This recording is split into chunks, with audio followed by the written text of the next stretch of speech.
12ª questão temos: sabendo que o ângulo entre os vetores U e V é de 60 graus, determinar o ângulo formado pelos vetores.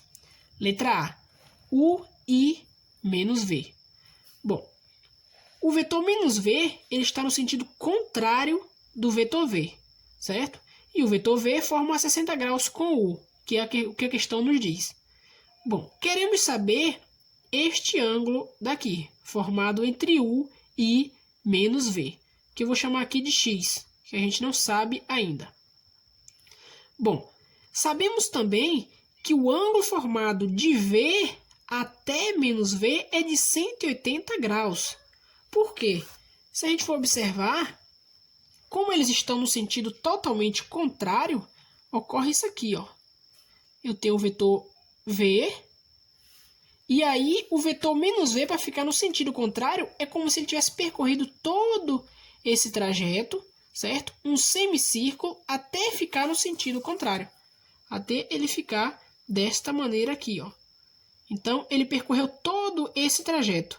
Tanto deste lado, quanto deste lado seria 180 graus. Bom, então, x mais 60 graus dá 180. Então, temos que x mais 60 graus é igual a 180 graus, certo? Bom, aqui a gente já está cansado de saber que x graus vai ficar igual a 180 graus menos 60, porque eu vou passar esse cara para lá com o sinal trocado, né? Menos 60 graus. Então, x graus vai ser igual a 120 graus. Então, tá aí a nossa resposta da letra A. Na letra B, vamos encontrar o ângulo formado pelo vetor menos U e o vetor 2V. Bom, o vetor 2V, eu já fiz aqui, é o vetor que é duas vezes o vetor V, certo? Em relação ao vetor U, ele não vai alterar nada com relação ao ângulo, certo? Porque o vetor 2V, ele é paralelo ao vetor V. Ele continua no mesmo sentido do vetor V. Então, em relação ao ângulo aqui, não vai alterar nada. Bom, agora vamos ao vetor menos U, que é este outro vetor aqui, ó, contrário a U, totalmente contrário a U. Bom, como na questão anterior, do vetor menos U para o vetor U, o ângulo é de 180 graus. É um semicírculo, certo? Então, eu tenho que x mais 60 graus tem que dar 180 graus, para eu poder descobrir quem é esse valor de x, né? Mesma operação que a gente fez na anterior. Então, tem o x mais 60 graus é igual a 180. Bom, lembrando que alguns professores ficam pegando no nosso pé porque a gente joga para lá, pega daqui, bota para lá, com o sinal trocado. Bom, vamos fazer de outra maneira agora, da maneira que eles gostam que a gente faça, certo? Da maneira correta, que é o seguinte: vamos somar menos 60 graus deste lado e menos 60 graus deste lado, porque não vai alterar nada na nossa igualdade. Como assim? Vou fazer aqui para vocês verem. Eu vou botar menos 60 graus aqui, mais x, mais 60 graus. Isso aqui já estava. Isso é igual a 180 menos, vou fazer da mesma forma que eu fiz cá, 60 graus, certo? O que vai ocorrer aqui? Se eu tenho 60 negativo e tenho 60 positivo, isso aqui vai acabar se cancelando. E só vai me restar o x. E aqui é a operação que a gente já sabe que é 180 menos 60, que dá 120 graus. E aqui está nossa resposta, certo? Na letra C, vamos encontrar o ângulo formado por menos U e menos V.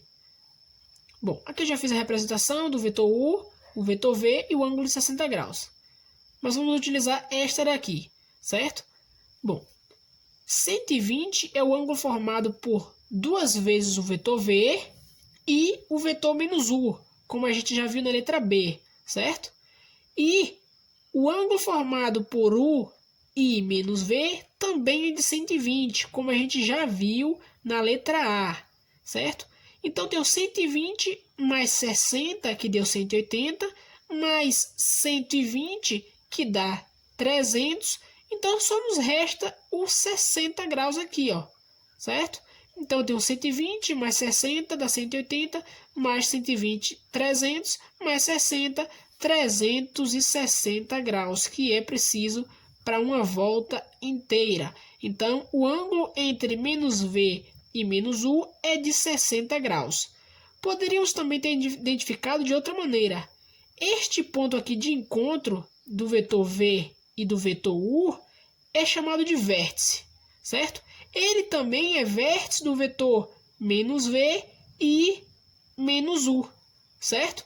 Ou seja, esses ângulos aqui, tanto este daqui quanto este daqui, é ângulos opostos pelo vértice. Então, esses ângulos têm que ser iguais, eles são congruentes, certo? Em qualquer maneira, em qualquer situação, se é oposto pelo vértice, esses ângulos são congruentes, têm as mesmas medidas. Então, a resposta da letra C é 60 graus. Na letra D, vamos encontrar o ângulo formado por 3U e 5V.